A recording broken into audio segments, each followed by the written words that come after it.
Hi, ಎಲ್ಲರಿಗೂ ಕಥಾ ಕಣಜ ಸ್ಮಿತಾ ಚಾನೆಲ್ಗೆ ಆತ್ಮೀಯವಾದ ಸ್ವಾಗತ. ನಾನಿವತ್ತು ಒಲವೋ ಚೆಲವೋ ಕಥೆಯ 16ನೇ ಎಪಿಸೋಡ್ನ ಜೊತೆ ನಿಮ್ಮ ಮುಂದೆ ಬಂದಿದ್ದೇನೆ. ಈ ಕತೆ ನಿಮಗೆ ಇಷ್ಟವಾಗ್ತಿದ್ದಲ್ಲಿ ಅಥವಾ ನೀವಿನ್ನು ಹೊಸದಾಗಿ ನಮ್ಮ ಚಾನಲನ್ನು ನೋಡ್ತಾ ಇದ್ದಲ್ಲಿ ತಪ್ಪದೆ ಚಾನಲನ್ನು ಸಬ್ಸ್ಕ್ರೈಬ್ ಮಾಡಿ. ಹಾಗೆ ಕಥೆಯ ಬಗ್ಗೆ ನಿಮ್ಮ ಅನಿಸಿಕೆಗಳನ್ನು ಕಮೆಂಟ್ ಸೆಕ್ಷನ್ನಲ್ಲಿ ತಿಳಿಸಿ. ಜೊತೆಗೆ ಲೈಕ್ ಶೇರ್ ಕೂಡ ಮಾಡಿ. ವಿಡಿಯೋನ ಎಲ್ಲೂ ಸ್ಕಿಪ್ ಮಾಡದೆ ಕಂಪ್ಲೀಟ್ ಆಗಿ ನೋಡಿ. ಇಂಥ ಮದುವೆನ ನನ್ನ ಜೀವಮಾನದಲ್ಲಿ ನಾನು ನೋಡಿಲ್ಲ. ಒಂದು ಚಪ್ಪರ ಇಲ್ಲ, ಆಶೀರ್ವಾದ ಮಾಡುವುದಕ್ಕೆ ಬಂಧು ಬಳಗ ಇಲ್ಲ, ಸಂಭ್ರಮ ಸಡಗರ ಇಲ್ಲ. ಇದು ಒಂದು ಮದುವೆನಾ ಎಂದು ಅಲ್ಲಿನ ಮದುವೆ ಸಿದ್ಧತೆ ಕಂಡು ಬೇಸತ್ತು ನುಡಿದರು ಪುರೋಹಿತರು. ಪುರೋಹಿತರೇ, 20 ವರ್ಷ 30 ವರ್ಷ ದುಡಿಯೋದು ಮುಂದೆ ನಾವು ಚೆನ್ನಾಗಿರ್ಬೇಕು ಅಂತ. ಅದನ್ನ ಬಿಟ್ಟು ನಮ್ಮ ಹಿಂದೆ ತೆಗಳ್ತಾ ಬೈಕೊಳ್ತಾ ಮುಂದಿನಿಂದ ಒಳ್ಳೆಯವರ ತರ ನಾಟಕ ಆಡು ಬಂಧು ಬಳಗದವರಿಗೆ ಮದುವೆ ದಿನ ಭರ್ಜರಿಯಾಗಿ ತಿನ್ನಿಸಕ್ಕೆ ಅಲ್ಲ. ಜೀವನ ಪೂರ್ತಿ ದುಡಿದಿದ್ದನ್ನ ಒಂದು ದಿನದ ಖುಷಿಗೋಸ್ಕರ ಯಾಕೆ ಸುಮ್ಮನೆ ಖರ್ಚು ಮಾಡಬೇಕು, ಅದ್ರಲ್ಲೂ ನಮ್ಮನ್ನ ಆಡ್ಕೊಂಡು ನಗೋರಿಗೋಸ್ಕರ ಎಂದವನು. ಮದುವೆ ಗಂಡು ನಾನಿದ್ದೀನಿ, ಮದುವೆ ಹೆಣ್ಣು ತಯಾರಾಗ್ತಾ ಇದ್ದಾಳೆ. ಆಶೀರ್ವಾದ ಮಾಡೋದಕ್ಕೆ ಅವಳ ಅಪ್ಪ ಅಮ್ಮ, ನನ್ನ ಗೆಳೆಯ, ಜೊತೆಗೆ ಮಂತ್ರ ಹೇಳೋದಕ್ಕೆ ನೀವಿದ್ದೀರಾ. ಒಂದು ಮದುವೆ ನಿರ್ವಿಘ್ನವಾಗಿ ನಡೆಯೋದಕ್ಕೆ ಇಷ್ಟು ಸಾಕಲ್ವಾ? ಮತ್ತೆ ಈ ಚಪ್ಪಡ, ಬಾಳೆದಿಂಡು, ಬಂಧು ಬಳಗ ಅನ್ನೋ ಕ್ಷುದ್ರ ಗ್ರಹಗಳು, ನೆರೆಹೊರೆಯವರು ಅನ್ನೋ ಶನಿಗಳು ಎಲ್ಲ ಯಾಕೆ ಹೇಳಿ ಎಂದು ಕೇಳಿದವನ ಮಾತಿಗೆ ಮೂಕ ವಿಸ್ಮಿತರಾದವನಂತೆ ಬಿಟ್ಟ ಬಾಯಿ ಬಿಟ್ಟು ಅವನನ್ನೇ ನೋಡ ಹತ್ತಿದರು ಪುರೋಹಿತರು. ಪುರೋಹಿತರೇ, ಏನ್ ಹಾಗೆ ನೋಡ್ತಾ ಇದ್ದೀರಾ? ಶಾಸ್ತ್ರ ಮುಂದುವರಿಸಿ ಮಂತ್ರ ಹೇಳಿ ಎಂದವನ ಮಾತಿಗೆ ಸಹಜ ಸ್ಥಿತಿಗೆ ಮರಳಿದವರು. ಮದುಮಕ್ಕಳು ಎಲ್ಲಪ್ಪ, ಬರೀ ನೀನು ಬಂದು ಕೂತ್ರೆ ಆಯ್ತಾ ಕೇಳಿದರು. ಆಗಲೇ ಅವನಿಗೂ ತಲೆಗೆ ಹೋಗಿದ್ದು. ದೀಪ ಇನ್ನು ಬಾರದೆ ಇದ್ದದ್ದು. ಮುಂದೆ ಕೈಕಟ್ಟಿ ಮುಖ ಧುಮ್ಮಿಸಿಕೊಂಡು ಗೆಳೆಯನ ಪಕ್ಕ ಕೂತಿದ್ದ ಜಗದೀಶ್ ಅವರನ್ನ ಕಂಡು, ಮಾವೋ, ಎಲ್ಲಿ ನಿನ್ ಮಗಳು ಹೆಂಡತಿ? ಮುಹೂರ್ತ ಮೀರಿ ಹೋಗ್ತೈತೆ, ಬಿರ್ಬಿರ್ನೆ ಬರೋ ಕೇಳು ಎಂದು ಕೂಗಿ ಹೇಳಿದನು. ಅಷ್ಟರಲ್ಲಿ ಕಾರ್ ಒಂದು ಬಂದು ಆ ದೇವಸ್ಥಾನದ ಹೊರವಲಯದಲ್ಲಿ ನಿಂತಿತು. ಎಲ್ಲರ ಕಣ್ಣುಗಳು ಅತ್ತ ಹೊರಳಿದವು. ಕೆಂಪು ಬಣ್ಣದ ರೇಷ್ಮೆ ಸೀರೆಯನ್ನ ಉಟ್ಟು ಲಘು ಅಲಂಕಾರ ಮಾಡಿ ಮದುಮಗಳ ರೂಪದಲ್ಲಿ ಕೆಳಗಿಳಿದಳು ದೀಪ. ಮುಖದಲ್ಲಿ ಒಂದಿನಿತೂ ನಗುವಿಲ್ಲ. ಕಣ್ಣುಗಳು ಕೋಪದಿಂದ ಕೆಂಪಡರಿ ಹೋಗಿವೆ. ಶೂನ್ಯ ದೃಷ್ಟಿ ನೆಟ್ಟು ನಿಂತವಳ ಕೈಯನ್ನ ಹಿಡಿದು ಕರೆದುಕೊಂಡು ಬಂದ ಭವಾನಿಯವರು ಧೀರಜ್ನ ಪಕ್ಕ ಕೂರಿಸಿ ಅವನ ದೃಷ್ಟಿ ತೆಗೆದು ಸಂಭ್ರಮದಿಂದ ಗಂಡನ ಪಕ್ಕ ಬಂದು ಕೂತರೆ, ಒಂದೇ ಕಡೆ ದೃಷ್ಟಿ ನೆಟ್ಟು ಜೀವಂತ ಶವದಂತೆ ಕೂತಿದ್ದವಳತ್ತ ದೃಷ್ಟಿ ಹಾಯಿಸಿದನು ಧೀರಜ್. ಬಹಳ ಮುದ್ದಾಗಿ ಕಾಣಿಸುತ್ತಿದ್ದಳು ಹುಡುಗಿ.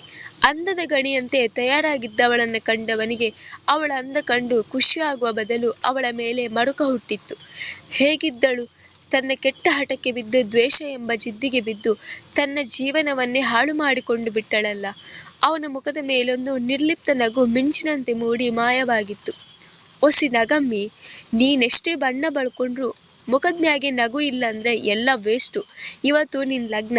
ಒಳ್ಳೆ ಸತ್ತ ಹೆಣದ ಮುಂದೆ ಕೂತ್ಕೊಂಡವರಂಗೆ ಮುಖನ ಕುಂಬಳಕಾಯಿ ತರ ಇಟ್ಕೊಂಡಿದ್ಯಲ್ಲ, ನಗು ಒಸಿ ಎಂದವಳ ಕಿವಿಯಲ್ಲಿ ಪಿಸುಗುಟ್ಟಿದರೆ, ಮೊದಲೇ ಆಘಾತಕ್ಕೆ ಒಳಗಾಗಿ ಕೋಪದಿಂದ ಕುದಿಯುತ್ತಿದ್ದ ಹುಡುಗಿ ಅವನನ್ನೇ ಸುಟ್ಟು ಬಿಡುವಂತೆ ನೋಡಿದಳು.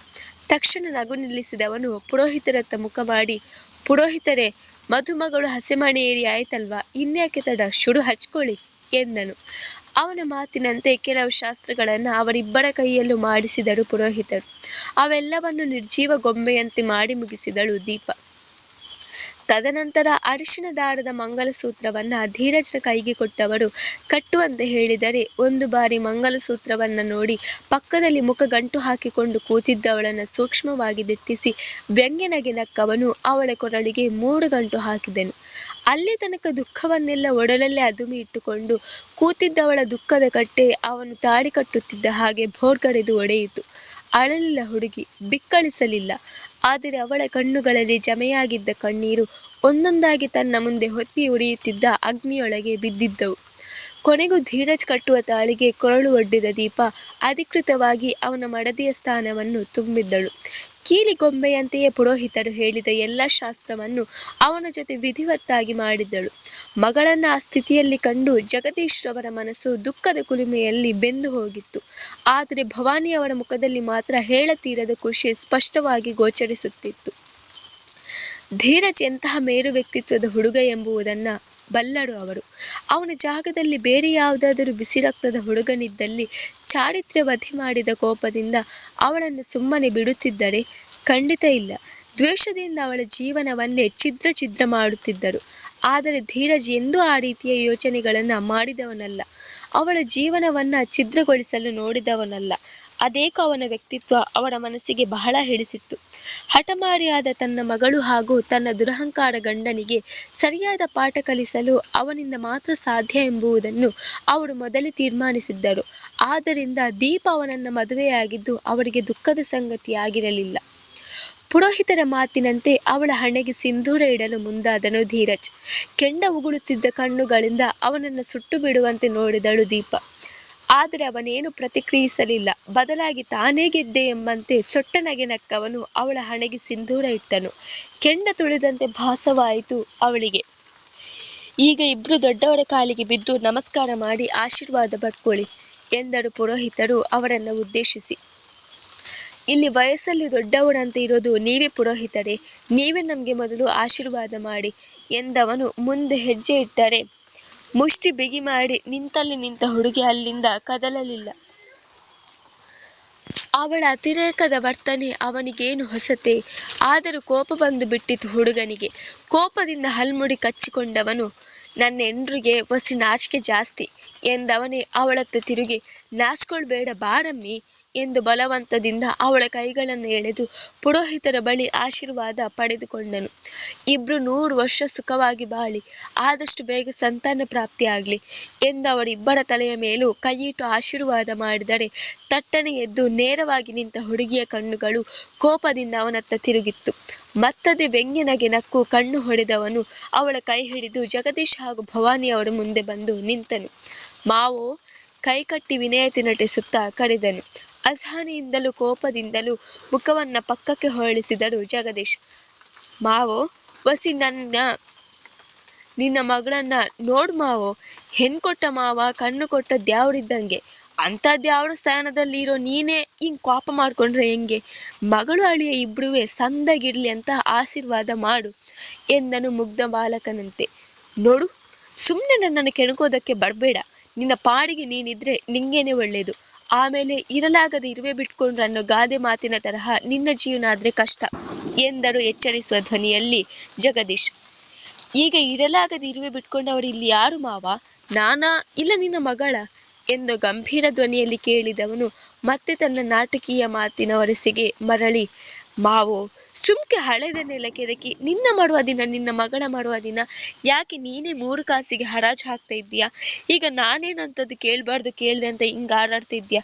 ಏನೋ ಹೊಸದಾಗಿ ಲಗ್ನ ಆಗಿರೋ ನಿನ್ ಮಗಳು ಅಳಿಯಂಗು ವಸಿ ಆಶೀರ್ವಾದ ಮಾಡು ಅಂದೆ.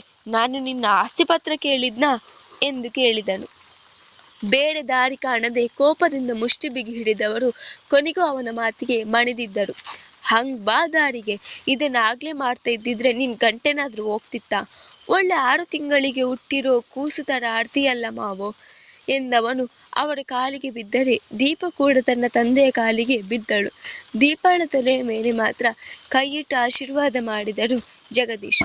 ಆದರೆ ಭವಾನಿ ಅವರು ಇಬ್ಬರಿಗೂ ಮನಸ್ಫೂರ್ತಿಯಾಗಿ ಆಶೀರ್ವಾದ ಮಾಡಿ ಧೀರಜ್ ಹಾಗೂ ದೀಪಾಳನ್ನ ಜೊತೆಗೆ ನಿಲ್ಲಿಸಿ ದೃಷ್ಟಿ ತೆಗೆದರು. ಅವರಿಬ್ಬರ ಮದುವೆಯಿಂದ ಅಲ್ಲಿ ಯಾರು ಖುಷಿಯಾಗದಿದ್ದರೂ ಅವರಂತೂ ಬಹಳವೇ ಖುಷಿ ಪಟ್ಟಿದ್ದರು. ಎಲ್ಲ ಶಾಸ್ತ್ರ ಮುಗಿಯುತ್ತಿದ್ದ ಹಾಗೆ ಅಲ್ಲಿಂದ ಹೊರಡಲು ಅನುವಾದವಳ ಕೈಯನ್ನು ಹಿಡಿದು ತನ್ನ ತೆಳೆದುಕೊಂಡನು ಧೀರಜ್. ಅವನು ಎಳೆದ ರಭಸಕ್ಕೆ ಅವನ ಎದೆಗೆ ಹೋಗಿ ಎರಗಿದಳು ದೀಪ. ಅವಳ ಕಣ್ಣಲ್ಲಿ ಕೋಪದ ರೋಷಾಗ್ನಿಯ ಜ್ವಾಲೆ, ಇವನ ಕಣ್ಣಲ್ಲಿ ಆ ರೋಷಾಗ್ನಿಯ ಜ್ವಾಲೆಯನ್ನ ಇನ್ನಷ್ಟು ಹೆಚ್ಚು ಮಾಡುವ ವ್ಯಂಗ್ಯದ ಎಳೆ. ಅರೇ ವಸಿ ನಿಂತ್ಕೊಳ್ಳಮ್ಮಿ, ನೀನ್ ಯಾಕೆ ನಿಮ್ಮಪ್ಪನ ತರ 6 ತಿಂಗಳಿಗೆ ಹುಡ್ತವರ ತರ ಆಡ್ತೀಯ ಕೇಳಿದನು ಅವಳ ಕಣ್ಣಲ್ಲಿ ಕಣ್ಣಿಟ್ಟು. ನೋಡು, ಸುಮ್ಮನೆ ನನ್ನ ಕೈ ಬಿಟ್ಬಿಡು, ಇಲ್ಲ ಅಂದ್ರೆ ನಾನು ಸುಮ್ಮನೆ ಇರಲ್ಲ ಎಂದವಳ ಕಣ್ಣಲ್ಲಿ ಕೋಪ ಸ್ಪಷ್ಟ. ಅಯ್ಯೋ ನಿನ್ ಬಾಯಿಗೆ ಹಸು ಗಂಜಲಯ್ಯ, ಅದೇ ನಮ್ಮಿ ಹಂಗ್ ಮಾತಾಡಿಯೇ? ಈಗಷ್ಟೇ ಇಬ್ರು ಲಗ್ನ ಆಗಿದ್ದೀವಿ, ನೀನ್ ನೋಡಿದ್ರೆ ಕೈ ಬಿಡು ಅಂತ ಇದೆಯಲ್ಲ. ಬುದ್ಧಿಗಿದ್ದೇನಾದ್ರೂ ಇದ್ಯಾ ನಿಂಗೆ? ತಲೆಯಲ್ಲಿ ಬರೀ ಲದ್ದಿನೇ ತುಂಬಿಕೊಂಡಿರುವಾಗ ಬುದ್ಧಿ ಎಲ್ಲಿರುತ್ತೆ ಹೇಳು ಎಂದವನು ಅವಳ ಕಿವಿಯತ್ತ ಬಾಗಿ. ಕೈನ ಹಿಡಿದಿರೋದು ಬಿಡೋಕಲ್ಲ ಕಣಮ್ಮಿ, ನನ್ನ ಜೀವನನ ಸರಿ ಮಾಡೋಕೆ ಎಂದು ಸುರಿದವನು. ಈಗ ಬಿಡ್ಲಿಲ್ಲ ಅಂದ್ರೆ ಏನೇ ಮಾಡ್ತೀಯಾ? ಅವಳಿಗೆ ಮಾತ್ರ ಕೇಳುವಂತೆ ರೋಷದಿಂದ ಅವಳ ಕಿವಿಯ ಬಳಿ ಪಿಸುಗುಟ್ಟಿದನು. ಅವನ ಕಣ್ಣಲ್ಲಿ ತುಂಬಿದ್ದರೂ ಕ್ರೋಧಾಗ್ನಿ ಕಂಡು ನಡುಗಿ ಹೋದಳು ದೀಪ. ಅವನ ಕಣ್ಣಲ್ಲಿ ಕಣ್ಣಿಡಲಾಗದೆ ದೃಷ್ಟಿಯನ್ನ ಬೇರೆ ಕಡೆ ಹೊರಳಿಸಿದವಳು ಅವನಿಂದ ದೂರ ಸರಿಯಲು ಹರಸಾಹಸ ಪಡುತ್ತಿದ್ದಳು. ಆದರೆ ಜಗಮೊಂಡನವನು ಅಷ್ಟು ಬೇಗ ಮಣಿದು ಸೋಲು ಒಪ್ಪಿಕೊಂಡು ಬಿಡುವನೆ? ನೀನು ತಿಪ್ಪರ್ಲಾಗ ಹಾಕಿದ್ರು ನಿನ್ನನ್ನು ಮಾತ್ರ ನಾನು ಸುಮ್ಮನೆ ಬಿಡಲ ಕಣೆ ಜಂಬದ ಕೋಳಿ.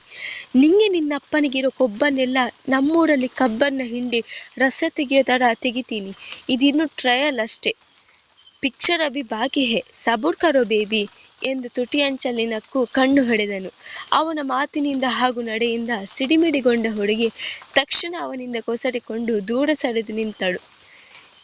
ಏನಮ್ಮಿ ಇಷ್ಟಕ್ಕೆ ಸುಸ್ತಾಗ್ತೈತೆ ಅಂದ್ರೆ ಹೆಂಗೆ? ಈಗಷ್ಟೇ ಲಗ್ನ ಆಗೈತೆ. ನಮ್ಮಿಬ್ಬರ ಲಗ್ನದ ಸವಿ ನೆನಪಿಗಾಗಿ ವೆಡ್ಡಿಂಗ್ ಫೋಟೋ ಶೂಟ್ ಮಾಡಿಸೋದು ಬ್ಯಾಡ್ವಾ?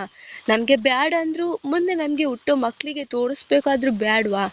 ಅದಕ್ಕೆ ಬಸಿ ನಿಂತ್ಕೊ, ಒಂದೆರಡು ಫೋಟೋ ಹೊಡಿಸ್ಕೊಳ್ಳೋಣ ಅಂತ ಕರ್ದೆ ಎಂದವನು. ಲೋ ಮನೋಜ, ನೀನೇನ್ಲ ಇನ್ನು ಹಂಗೆ ನಿಂತ್ಕೊಂಡು ಬಿಟ್ಟಿದ್ಯಾ? ಹೋಗಿ ಫೋಟೋಶೂಟ್ಗೆ ಎಲ್ಲಾನು ಬಿರ್ಬಿರ್ನೆ ತಯಾರು ಮಾಡು ಹೋಗ್ಲಾ ಎಂದನು. ಅವನ ಮಾತಿಗೆ ಅನ್ಯಮನಸ್ಕನಂತೆ ಅಡ್ಡಡ್ಡ ತಲೆಯಲ್ಲಾಡಿಸಿದ ಮನೋಜ್ ಅವನ ಆದ್ಯ ಪಾಲಿಸಲು ಅಲ್ಲಿಂದ ಸರಿದು ಹೋದನು. ಅಸಹನೆಯಿಂದ ಕಂತೇಳಿಸಿದಳು ದೀಪ. ತನ್ನ ಸಂದಿಗ್ಧ ಪರಿಸ್ಥಿತಿ ಕಂಡು ತನ್ನ ಮೇಲೆಯೇ ತನಗೆ ಮರುಕ ಉಂಟಾಯಿತು. ಅವಳಿಗೆ ಜೋರಾಗಿ ಹತ್ತು ಬಿಡಬೇಕು ಅನಿಸಿತು, ಕಿರುಚಿ ಕೂಗಬೇಕು ಅನಿಸಿತು. ಆದರೇನು ಮಾಡುವುದು? ತಾನು ಹತ್ತು ಕಿರುಚಿ ಕೂಗಾಡಿದರೆ ಅವನ ಮುಂದೆ ಸೋಲು ಒಪ್ಪಿಕೊಂಡ ಹಾಗಾಗುವುದಿಲ್ಲವೇ? ಅದೇ ಕಾರಣದಿಂದ ತನ್ನೆಲ್ಲ ಕೋಪವನ್ನು ತುಟಿ ಕಚ್ಚಿ ನಿಗ್ರಹಿಸಿಕೊಂಡು ನಿಂತಳು. ಅಷ್ಟರಲ್ಲಿ ಮನೋಜ್ ಕ್ಯಾಮರಾವನ್ನ ಕೋಳಿಗೆ ಜೋತು ಹಾಕಿಕೊಂಡು ಕೈಯಲ್ಲಿ ಏನೋ ದೊಡ್ಡದಾಗಿ ಪ್ಲಾಸ್ಟಿಕ್ನಲ್ಲಿ ಹಿಡಿದುಕೊಂಡು ಬಂದು ಧೀರಜ್ನ ಮುಂದೆ ಇಳಿಸಿದನು. ಅದನ್ನು ಕಂಡು ದೀಪಾಳನ್ನು ಸೇರಿಸಿ ಜಗದೀಶ್ ಭವಾನಿಯವರಿಗೂ ಅಚ್ಚರಿಯಾಗಿತ್ತು. ಅಚ್ಚರಿಯಿಂದಲೂ ಕುತೂಹಲದಿಂದಲೂ ದೀಪ ಹುಬ್ಬುಗಳನ್ನು ಸಂಕೋಚಿಸಿದರೆ ಭವಾನಿಯವರು ಧೀರಜ್ನತ್ತ ನೋಟ ನೆಟ್ಟು ಏನದು ಎಂಬಂತೆ ಕಣ್ಸನ್ನೆ ಮಾಡಿದರು. ತಕ್ಷಣ ಅವರಿಗೆ ಕಣ್ಣಲ್ಲಿ ಸುಮ್ಮನೆ ಇರುವಂತೆ ಹೇಳಿದವನು, ಏನ ಮನೋಜ ನೀನು ಅದನ್ನ ಹಂಗ್ ತಂದ್ಬಿಟ್ಟು ಮುಂದೆ ಇಟ್ಬಿಟ್ರೆ ಮುಗಿತಾ? ಬಿರ್ಬಿರ್ನೆ ಓಪನ್ ಮಾಡ್ಲಾ? ಅದೇನು ಅಂತ ನೋಡಿ ನನ್ನ ನೆಂಟ್ರು ಕೂಡ ಒಸಿ ಕಣ್ ತಂಪು ಮಾಡ್ಕೊಳ್ಳಿ ಎಂದನು. ಅವನ ಆಜ್ಞಾ ಪಾಲಕನಂತೆ ಪ್ಲಾಸ್ಟಿಕ್ ಕವರನ್ನ ತೆರೆದನು ಮನೋಜ್. ಅವನು ತೆರೆಯುತ್ತಿದ್ದರೆ ಕುತೂಹಲದ ಕಣ್ಣುಗಳಿಂದ ಅದನ್ನೇ ನೋಡುತ್ತಿದ್ದ ತಂದೆ ಮಗಳ ಇಬ್ಬರ ಕಣ್ಣುಗಳು ಕೂಡ ಗೋಲಿ ಆಕಾರಕ್ಕೆ ತಿರುಗಿದರೆ ಭವಾನಿಯವರಿಗೆ ಜೋರು ನಗು ಬಂದು ಬಿಟ್ಟಿತ್ತು.